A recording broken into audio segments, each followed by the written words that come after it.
नमस्कार दोस्तों, ज्ञान वृष्टि चैनल में आपका हार्दिक स्वागत है। प्यारे मित्रों, आज हम आप सभी के लिए एक प्राचीन कथा लेकर आए हैं। जो भी इस प्राचीन कथा को विस्तार पूर्वक और ध्यान से सुनेगा, उसको माँ लक्ष्मी का आशीर्वाद और धन धान्य प्राप्त होगा। वह सभी पापों से मुक्त हो जाएगा। हम अपनी प्राचीन कथा को आरंभ करते हैं। कथा को आरंभ करने से पहले कमेंट में जय मां लक्ष्मी या जय श्री विष्णु लिखना ना भूले। साथ ही चैनल को सब्सक्राइब और वीडियो को लाइक करना ना भूले।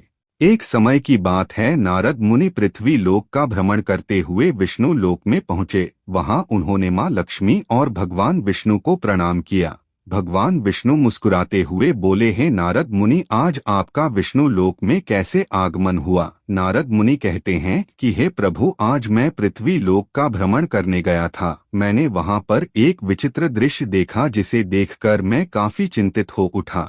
अगर आपकी आज्ञा हो तो मैं वह प्रश्न आपसे पूछ सकता हूँ। भगवान मुस्कुराते हुए बोले, हे नारद मुनि, आप अपनी मन की शंका को दूर करें। इस प्रकार नारद मुनि कहते हैं कि हे प्रभु, मैंने पृथ्वी लोक पर देखा कि हर दूसरे घर में माता पिता की संतानें उनका निरादर करती है और उनकी आज्ञा का पालन नहीं करती, उन्हें दुख देती है और अपने माता पिता को घर से बाहर निकाल देती है। यह देखकर मैं काफी चिंतित हो उठा हूँ। हे प्रभु, कलयुग में यह पाप क्यों बढ़ रहा है? कृपा करके मेरे प्रश्न का उत्तर दीजिए और मेरी जिज्ञासा को शांत कीजिए। भगवान विष्णु कहते हैं कि हे नारद मुनि, आपने एक उत्तम प्रश्न किया है। इस समय कलयुग चल रहा है। जो संतान अपने माता पिता को दुख देती है, इसके पीछे एक गाय के श्राप की कथा है। इस श्राप के कारण ही मनुष्यों की संतानें उन्हें दुख दे रही हैं। भगवान की इतनी बातें सुनने के बाद नारद मुनि कहते हैं कि हे प्रभु, हे नारायण, वह ऐसा कौन सा श्राप है जो गौ माता ने मनुष्यों को दिया? कृपया करके मुझे इस कथा के बारे में विस्तार से बताइए। नारद मुनि की सारी बातें सुनने के बाद विष्णु भगवान कहते हैं कि हे मुनिश्रेष्ठ, मैं आपकी मन की शंका को इस कथा के माध्यम से दूर करता हूँ। कृपा करके आप इस कथा को ध्यान पूर्वक सुने। जो भी स्त्री या पुरुष इस कथा को ध्यान से सुनेगा, उस पर मेरी कृपा हमेशा बनी रहेगी और वह सारे पापों से मुक्त हो जाएगा। नारद मुनि कहते हैं, हे प्रभु, आपका कोटि कोटि धन्यवाद। आप इस कथा को मुझसे कहिए। मैं इस कथा का श्रवण करूंगा और इस कथा का तीनों लोकों में प्रचार करूंगा। भगवान विष्णु कथा सुनाना आरंभ करते हैं और कहते हैं कि हे नारद मुनि, पूर्व काल की बात है। कलयुग जब शुरू ही हुआ था, कलयुग का असर मनुष्य जीवन पर पड़ रहा था। तुंगभद्र नदी के तट पर एक उत्तम नगर बसा हुआ था। उस नगर में सभी वर्गों के लोग अपने अपने धर्म का पालन करते हुए अपने अपने सत्कर्म में लगे रहते थे। उस नगर में पुरुषोत्तम नाम का एक ब्राह्मण रहता था, जो समस्त वेदों का ज्ञाता और सभी धार्मिक कार्य में आगे रहता था। पुरुषोत्तम ब्राह्मण का तेज दूसरे सूर्य के समान था। ब्राह्मण अधिक धनवान होने के साथ साथ भिक्षा मांगकर अपना जीवन निर्वाह करता था।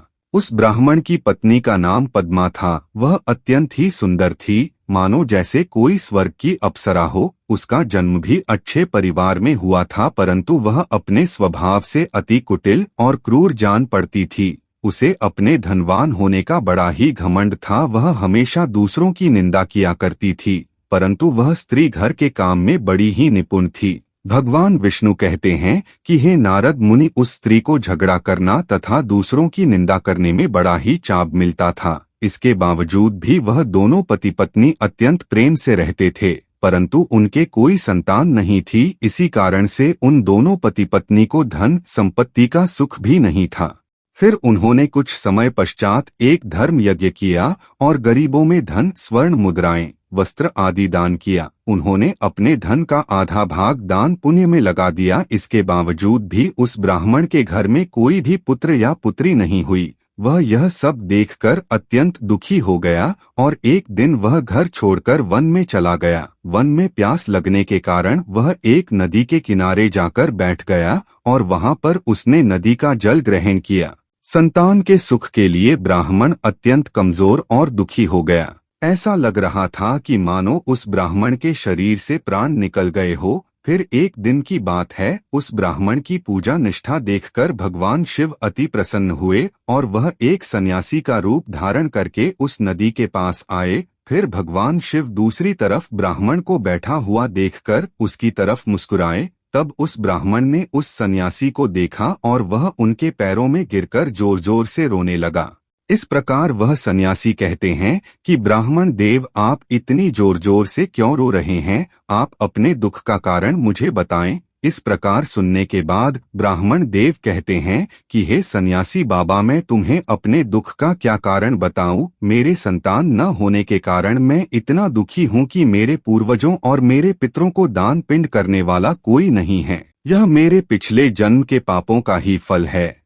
मेरे द्वारा किए गए पूजा पाठ को देवता भी ग्रहण नहीं करते। संतान के बगैर मेरा जीवन व्यर्थ है, इसलिए मैं इस नदी के किनारे प्राण त्यागने के लिए आया हूँ। क्योंकि हे सन्यासी बाबा, जिस घर में कोई संतान न हो उस घर के स्त्री और पुरुष पर धिक्कार है। उन्हें जीने का कोई अधिकार नहीं है।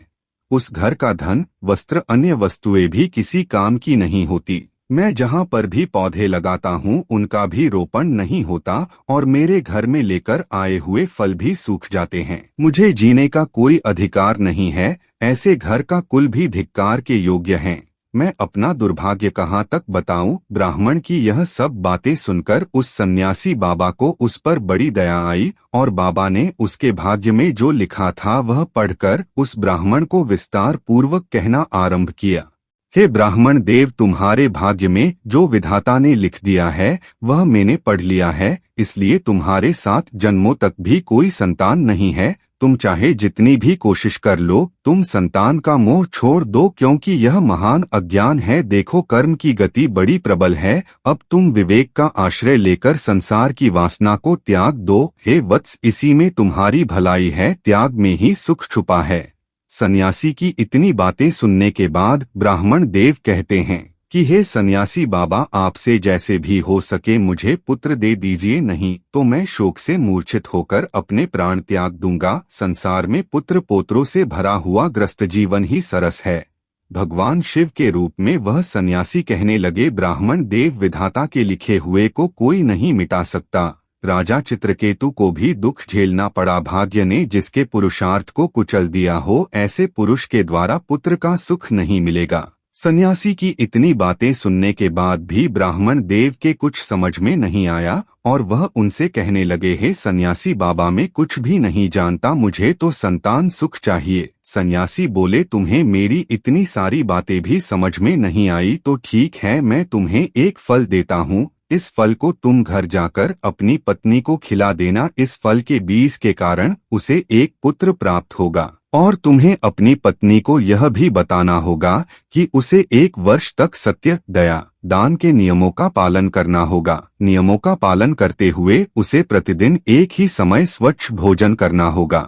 इससे उसे एक शुद्ध स्वभाव वाले पुत्र की प्राप्ति होगी। इतना कहने के बाद वह सन्यासी वहां से चले जाते हैं। फिर वह ब्राह्मण उस फल को लेकर अपने घर पर आते हैं और अपनी पत्नी के हाथों में उस फल को देते हुए उसके प्रति कठोर नियम को अपनाने के लिए अपनी पत्नी को सारी बात समझाते हैं। बात समझाने के बाद ब्राह्मण कई बाहर चले जाते हैं। ब्राह्मण की पत्नी कुटिल स्वभाव की तो थी ही। एक दिन उसकी सखी उससे मिलने आती है तो वह अपनी सखी के आगे रो रो कर कहती है कि बहन, यह देखो, यह फल तो मैं नहीं खाऊंगी। इस फल को खाने से मैं गर्भवती हो जाऊंगी और मेरा पेट निकल आएगा और मेरा खाना पीना भी बंद हो जाएगा। सखी, तुम ही बताओ कि मैं फिर घर का कामकाज कैसे करूंगी और कहीं गांव में कभी डाका पड़ जाए तो गर्भधारण करी हुई स्त्रियां कैसे भाग पाएंगी? और अगर मेरे गर्भ में 12 वर्षों तक सुखदेव जी की तरह गर्भ रह गया तो उसे बाहर कैसे निकालेंगे? और यदि प्रसव पीड़ा में बच्चा टेढ़ा हो जाए तो उस समय तो मेरी मृत्यु ही हो जाएगी। गर्भकाल में बड़ी ही पीड़ा होती है, ऐसा मैंने सुना हुआ है। मैं तो अभी सुकुमारी स्त्री हूँ, भला मैं इस फल को कैसे खा सकती हूँ? गर्भावस्था में जब मेरा शरीर भारी हो जाएगा तब मैं कैसे चल पाऊंगी? यह नियम का पालन तो मेरे लिए बहुत ही कठिन दिखाई पड़ता है। जिस स्त्री की संतान होती है उसे बच्चों के लालन पालन करने में भी कष्ट भोगना पड़ता है। मेरा मानना है कि बांझ अथवा विधवा स्त्रियां ही अधिक सुखी रहती हैं। सभी प्रकार का तर्क लगाते हुए उस ब्राह्मणी स्त्री ने वह फल नहीं खाया। जब उसके पति ने घर आकर पूछा कि तुमने वह फल खा लिया, तब उस कुटिल स्त्री ने कहा कि मैंने वह फल खा लिया है। फिर कुछ समय बाद उसकी बहन निर्मला उसके घर आती है। तब पद्मा अपनी बहन को सारा वृत्तांत सुना देती है और वह अपनी बहन से कहने लगी कि हे बहन, मुझे इस बात की बड़ी चिंता है कि मैं अपने पति को संतान न होने का क्या कारण दूंगी। फिर निर्मला ने बोला कि बहन, तुम चिंता मत करो, मैं भी गर्भवती हूँ। जब मेरा प्रसव होगा तब मैं तुम्हें यह बच्चा दे दूंगी। तुम जब तक गर्भवती बनकर घर में ही छुप कर रहो। जब मेरे बच्चा होगा तब मैं तुम्हें यह बच्चा दे दूंगी। तुम इसके बदले में मेरे पति को धन दे देना। फिर हम दोनों सब गांव वालों के सामने यह बोल देंगे कि मेरे 6 महीने का गर्भपात हो गया। फिर मैं प्रतिदिन तुम्हारे घर पर आकर बच्चे का पालन पोषण कर दूंगी। तब तक तुम इस फल की परीक्षा लेने के लिए इसे नंदिनी गाय को खिला दो। फिर उस कुटिल स्त्री ने अपनी बहन की सारी बातें मानकर वह फल गौ माता को खिला दिया। समय आने पर उसकी बहन को एक पुत्र उत्पन्न हुआ। बालक के पिता ने अपने पुत्र को लाकर एकांत में पद्मा की गोद में दे दिया। फिर पद्मा ने अपने पति को इस पुत्र की सूचना दे दी कि हमें एक पुत्र रत्न की प्राप्ति हुई है और पुत्र उत्पन्न होने से मुझे कोई कष्ट नहीं हुआ। पुरुषोत्तम को पुत्र होने की बड़ी प्रसन्नता थी। ब्राह्मण ने अपने बालक का जात कर्म संस्कार किया, ब्राह्मणों को दान किया और अपने घर में नाना प्रकार के मांगलिक उत्सव किए। फिर कुटिल पद्मा ने अपने पति से कहा कि मेरे स्तनों में दूध नहीं आ रहा, मैं बालक का पोषण कैसे करूं? मैं गाय भैंसों के दूध से अपने बालक का पोषण नहीं करूंगी। फिर पद्मा अपने पति से कहती है कि आप मेरी बहन के घर जाओ, क्योंकि उसे भी अभी अभी बच्चा पैदा हुआ था, परंतु वह किसी कारणवश मृत्यु को प्राप्त हो गया। वहीं आकर इस बालक को दूध पिलाएगी। पद्मा के पति ने अपने बालक के जीवन रक्षण के लिए वैसे ही किया जैसे उसकी पत्नी ने कहा। ब्राह्मण ने अपने बालक का नाम शिवा रखा। फिर 3 महीने बीत जाने के बाद नंदिनी गाय ने भी एक मनुष्य के रूप में बालक को जन्म दिया। वह बालक बड़ा ही सुंदर, निर्मल और गोरे वर्ण वाला दिखाई पड़ता था। उसे देखकर पुरुषोत्तम को बड़ी प्रसन्नता हुई। पुरुषोत्तम ने ही उस बालक का नाम गोवर्धन रखा। यह समाचार सुनकर सभी गांव वाले उस बालक को देखने के लिए आए और आपस में बातें करने लगे। देखो भाई, इस समय पुरुषोत्तम का भाग्य कैसे उदय हुआ है। कैसे आश्चर्य की बात है कि गाय के पेट से भी देवता के समान रूप वाला एक बालक उत्पन्न हुआ है। परंतु देव योग के कारण किसी को भी इस गुप्त रहस्य का पता नहीं चला। उस बालक के कान गौ के समान थे। यह देखकर पुरुषोत्तम ने उस बालक का नाम गोवर्धन रख दिया। भगवान विष्णु कहते हैं, नारद मुनि एक दिन पुरुषोत्तम घर से कहीं बाहर चला गया और उधर पद्मा की बहन भी बीमार पड़ गई। तब पद्मा को ही दोनों बालकों को संभालना पड़ा। तब उसने नंदिनी गाय का दूध निकालकर केवल अपने ही पुत्र को पिलाया। उसने गोवर्धन को दूध तक नहीं पिलाया। वह गोवर्धन से बड़ा ही द्वेष रखती थी, उसे हमेशा मारती पीटती, अपशब्द कहती। फिर एक दिन ऐसा आया, पद्मा ने सोचा कि आज घर पर कोई भी नहीं है, क्यों ना मैं इस गोवर्धन को मार दूं, क्योंकि वह यह सोचती थी कि गोवर्धन भी मेरी संपत्ति का वारिस बन जाएगा। अगर मैं इसे मार दूंगी तो अकेला मेरा ही पुत्र इस संपत्ति का वारिस होगा। फिर उसने सोचा कि क्यों ना मैं इसे जहर देकर मार दूं। वह दोनों बालक 1 ही साल के थे। फिर पद्मा ने नंदिनी गाय के दूध में ही जहर मिलाकर उसी के पुत्र को पिला दिया, परंतु वह तो स्वयं भगवान शिव का ही आशीर्वाद था। इसी कारण वह विष से तड़पता हुआ अपनी मां के पास जा पहुंचा।